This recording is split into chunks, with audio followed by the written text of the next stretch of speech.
Olá, meu amigo e minha amiga concurseira. Vamos dando continuidade ao nosso estudo sobre o Código de Ética do TRE São Paulo. Hoje a gente vai falar aqui, começar a falar, dos direitos, deveres e vedações dos servidores públicos do TRE São Paulo. Tá? Muito importante aqui, sempre quando cai na prova Código de Ética, eles cobram esse tipo de coisa aqui, direitos, deveres e vedações. Isso daqui é muito importante mesmo, tá? Uma das aulas mais importantes sobre Código de Ética. A gente vai começar falando aqui primeiramente dos direitos. Depois a gente vai falar dos deveres e vedações. Acredito que na próxima aula a gente fale lá das vedações, tá? Então a gente vai falar dos direitos e deveres primeiro aqui. Então vamos lá, direito de todo servidor do TRE São Paulo, tá? Então todo mundo, você aí quando futuramente se tornar servidor do TRE São Paulo, você vai ter esses direitos aqui. Então primeiramente aqui trabalhar em ambiente organizado, limpo e adequado, que preserve sua integridade física, moral e psicológica e o equilíbrio entre a vida profissional e familiar. Olha isso aqui, muito bacana, né? Um direito que você vai ter aqui de trabalhar nesse tipo de ambiente que permite que você explore as suas potencialidades, um ambiente saudável para todos. Também ser tratado com equidade no ambiente de trabalho, então você tem que ser tratado igual a todos, não podem te tratar pior do que as outras pessoas, eles precisam respeitar você como indivíduo. Tá? Nos sistemas de avaliação e reconhecimento de desempenho individual, remuneração e desenvolvimento na carreira, bem como ter acesso às informações a eles inerentes. Tá? Então percebam aqui, muito importante, você vai ter que receber um tratamento igual às outras pessoas nos sistemas de avaliação, também nesse tipo de reconhecimento de desempenho, também remuneração, desenvolvimento, então você tem que ter a mesma possibilidade de desenvolver sua carreira do que todas as outras pessoas. E também ter acesso a todo tipo de informação. Também participar das atividades de capacitação e treinamento necessários ao seu desenvolvimento profissional. Não podem te privar aqui de se capacitar. Eles vão ter que disponibilizar para você, assim como disponibilizam para todas as pessoas, essa possibilidade de capacitação, possibilidade de treinamento também. Estabelecer interlocução livre. Interlocução é um diálogo, você pode conversar, ter diálogo livremente com seus colegas e também superiores. Tá? Os superiores aqui eles não estão em uma situação em que eles estão inacessíveis, eles precisam estar acessíveis aqui ao diálogo livre, podendo expor ideias. Então você pode expor suas ideias, pode expor seus pensamentos, suas opiniões, tem liberdade de expressão no seu serviço, respeitando os posicionamentos divergentes. A ideia é que cada pessoa tem um posicionamento, você precisa respeitar o posicionamento das outras pessoas também. Ter respeitado o sigilo das informações de ordem pessoal. Com relação então às suas informações pessoais, elas precisam ser resguardadas aqui o sigilo, tá?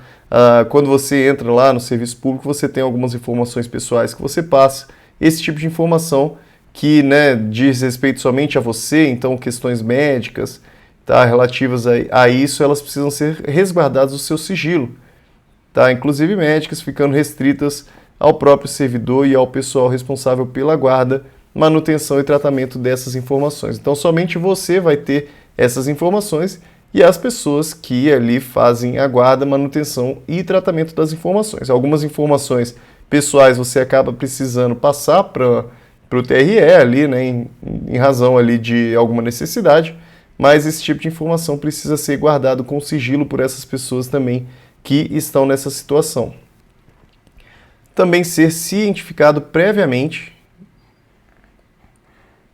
sobre a exoneração de cargo em comissão ou dispensa de função comissionada, bem como de alteração de sua lotação. Então, vamos dizer que você está perdendo a sua função de chefia ou está perdendo a sua função de assistente. Você precisa ser informado previamente. Isso aqui é um bom senso, é uma questão ética. Você precisa, lógico, ser informado antecipadamente. Você depende muitas vezes daquele valor que você está recebendo e, lógico, também é uma função que você está exercendo. Então você precisa saber que você vai ser dispensado daquela função comissionada. Precisa ser feito de forma prévia, isso é um direito que você possui. Agora vamos falar a respeito dos deveres, porque nem só de direito vive um homem, Então, quais são os deveres? Deveres do servidor público do TRE São Paulo sem prejuízo das observâncias das demais obrigações legais e regulamentares. Ele fala aqui que é sem prejuízo das outras obrigações legais e regulamentares, porque pode vir uma lei, por exemplo, estabelecer outros deveres, né? Então, não podemos dizer que todos os deveres do servidor público estão aqui nesse artigo 5º. Outros deveres estão em outras leis, outros regulamentos, então a gente não pode pensar que aqui está trazendo de uma forma completa. Tá, então qual é o dever aqui? Conhecer a visão, a missão e os valores institucionais. Isso daqui, gente, visão, missão, valores, isso daqui a gente estuda no plano estratégico. Então, um dos deveres seu é conhecer esse tipo de visão, missão e valor, e você vai conhecer por meio do seu estudo sobre o plano estratégico. Interagindo com a política de gestão estratégica do tribunal, tendo por fim atender ao interesse público. A finalidade do serviço público é sempre atender o interesse público. Resguardar em sua conduta pessoal. Então, mais um dever, você precisa resguardar na sua conduta pessoal. Aí, importante, olha, está falando conduta pessoal, não está falando na conduta profissional. Na sua conduta pessoal, você precisa resguardar a integridade, a honra e a dignidade da sua função pública, agindo em harmonia com os deveres éticos assumidos neste código e com os valores institucionais. Então, a todo momento, todo lugar que você vai, você está representando a instituição. Por conta disso, você precisa sempre agir com integridade, você precisa ser uma pessoa íntegra, você precisa respeitar a função pública que você exerce. Toda vez que você estiver em um local, então eu, por exemplo, quando estou aqui dando aula, é natural que você pense, olha, esse cara aí, ele é servidor do TRE São Paulo, de alguma forma ele representa o TRE São Paulo, então mesmo na minha conduta pessoal eu preciso sempre agir de uma forma íntegra, de uma forma honrosa e digna à função pública. Muito cuidado com isso. Quando você se torna servidor público, você precisa a todo momento se preocupar em estar, lógico, respeitando a sua função. Também desempenhar com zelo e eficácia as atribuições do cargo ou função que exerça. Tá? Então, fazer tudo de forma zelosa, preocupada e eficácia significa que atingindo os resultados esperados. Tá? Então, sempre que você estiver realizando a sua função, a ideia é que você atinja os seus resultados e faça de uma forma zelosa, uma forma preocupada, uma forma realmente ali utilizando de todas as precauções possíveis para as coisas não darem errado.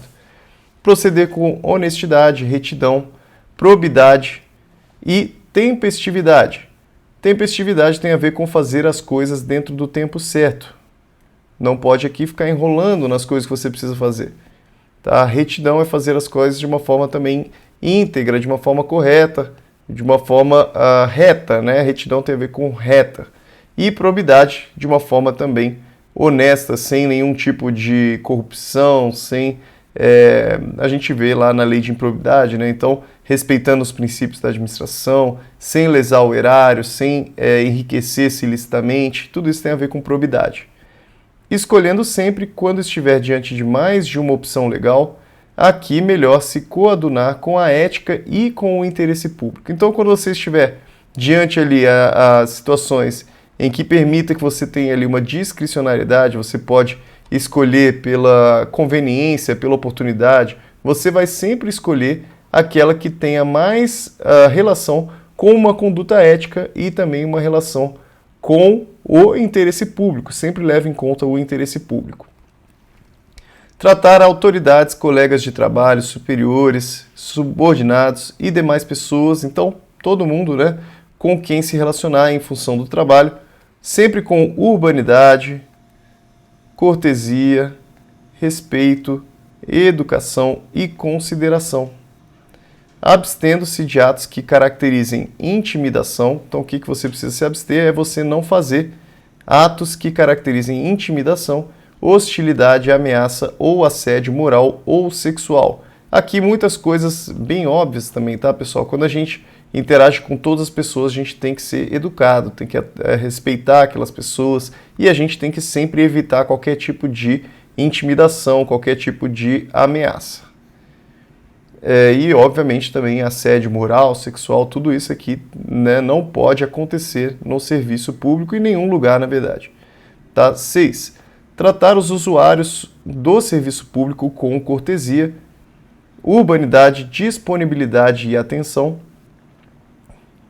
respeitando a condição e as limitações de cada qual, sem qualquer espécie de preconceito ou distinção de raça, sexo, nacionalidade, cor, idade, religião, orientação sexual, condição física especial, cunho político e posição social, abstendo-se dessa forma de causar-lhes dano moral. Tá? Então isso daqui tem a ver com igualdade, tá, pessoal? Igualdade material.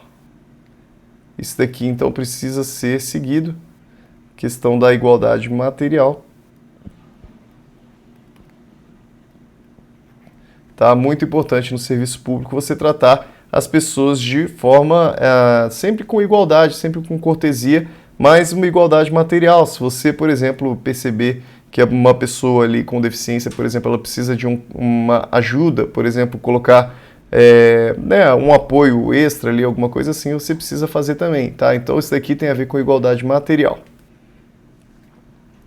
Representar contra comprometimento indevido da estrutura da administração pública, independentemente da hierarquia a que esteja subordinado. Então, pessoal, isso daqui é importante porque você precisa fazer as reclamações devidas. Então, mesmo que seja contra, por exemplo, uma pessoa hierarquicamente superior a você, você precisa sim fazer uma representação dos comportamentos ali, dos comportamentos que sejam indevidos, tá?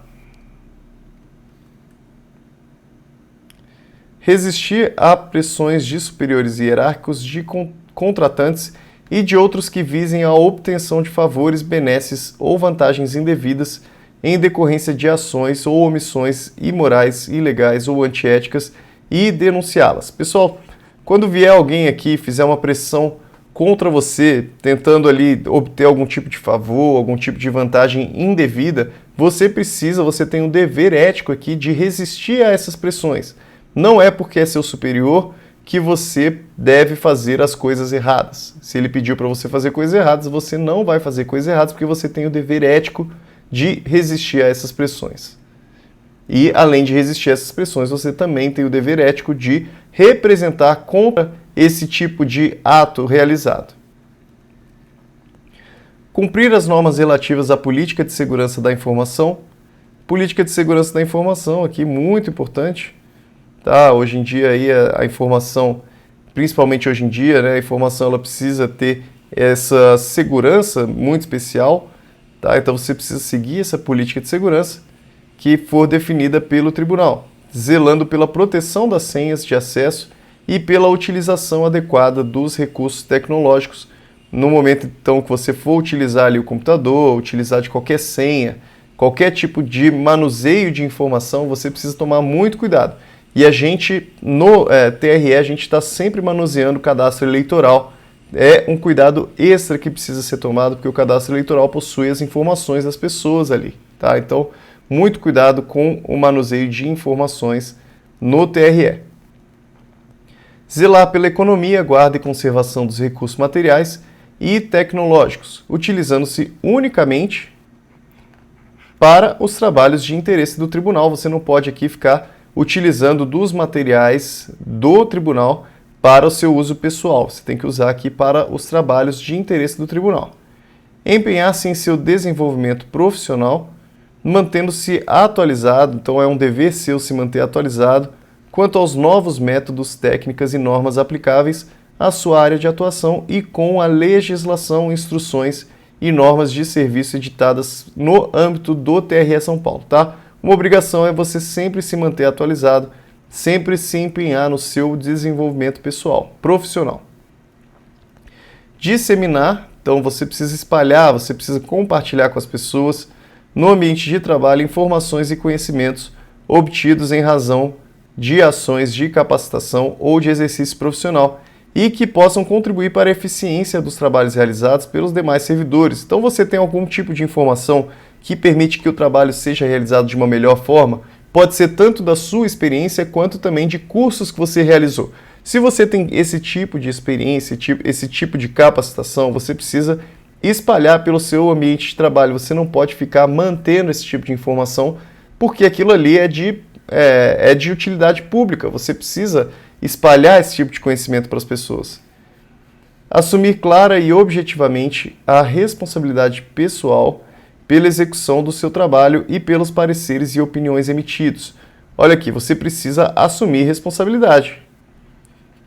Tá? Assuma a responsabilidade daquilo que você fez. Tá? Tudo que você faz, você precisa assumir responsabilidade de forma clara e objetiva, para as pessoas não receberem culpa por aquilo que você fez. Se você fez alguma coisa, sempre assuma a responsabilidade. Você vai, tanto nas coisas boas quanto nas coisas ruins, sempre responda por aquilo que você fez.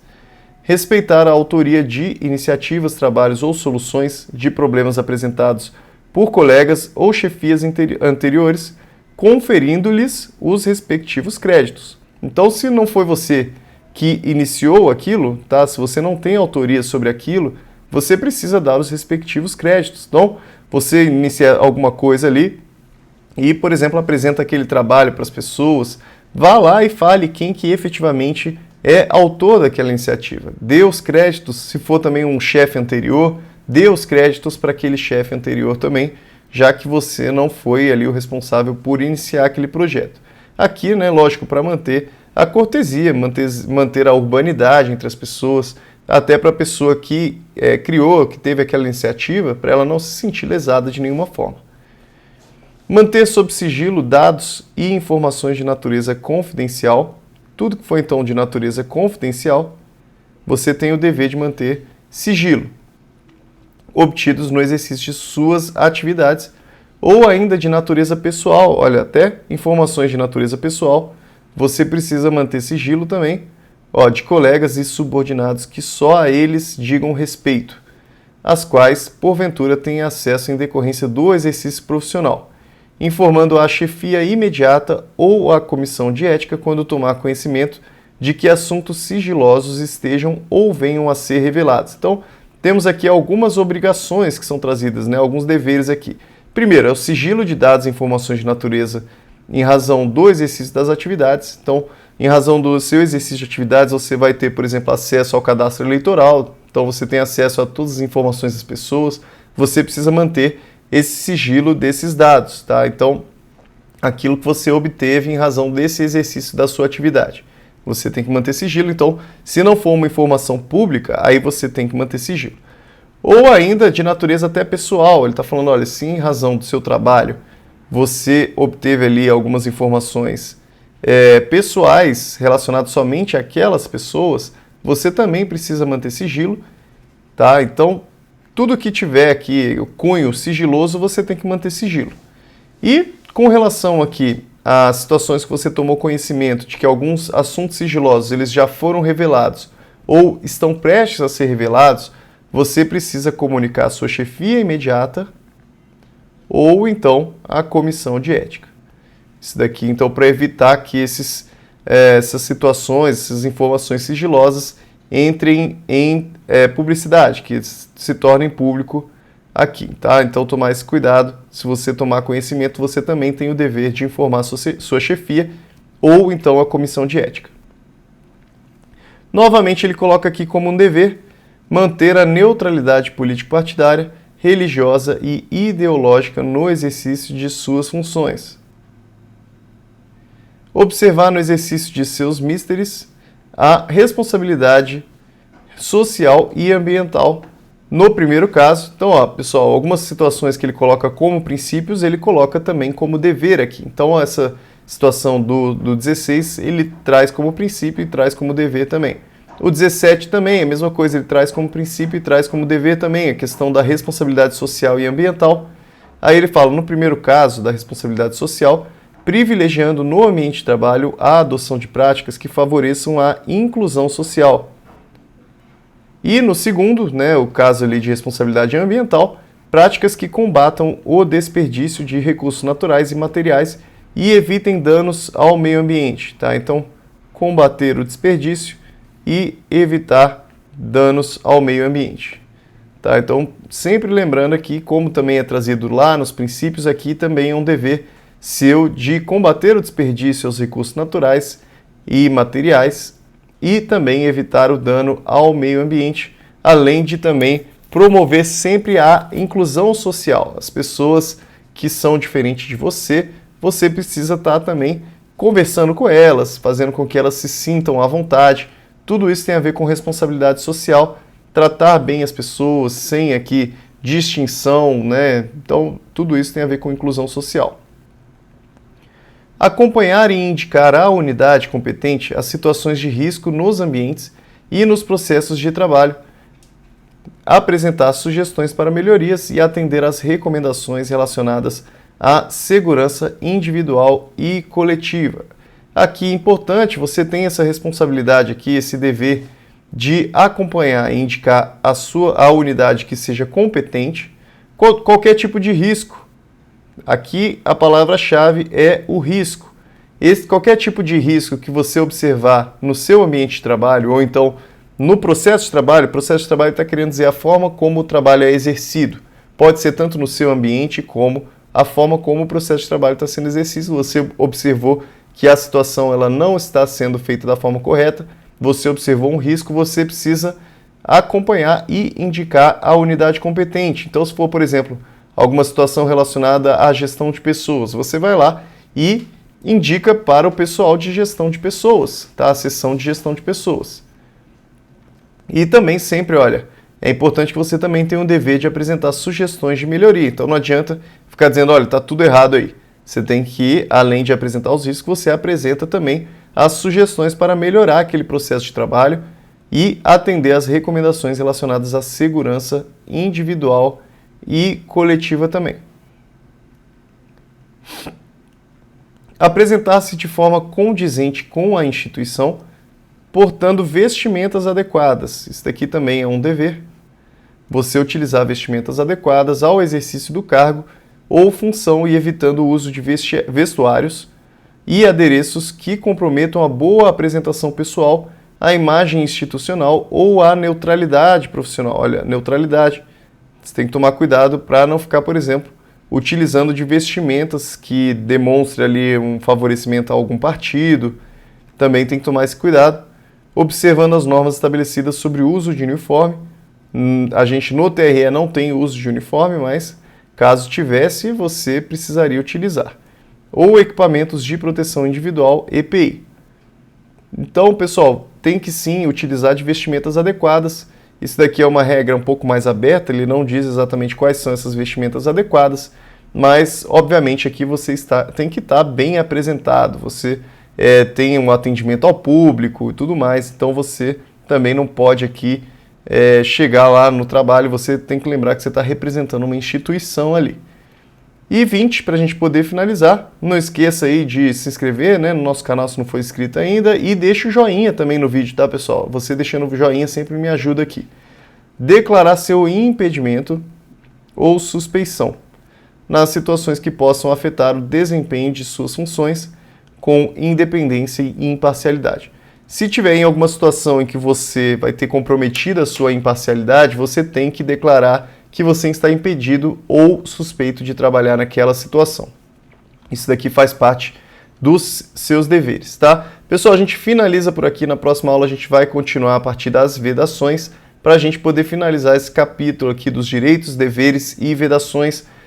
É um capítulo importante sim para o Código de Ética, tá? Um grande abraço a todos, muito obrigado por assistir a aula até o final e até a próxima. Bons estudos para você!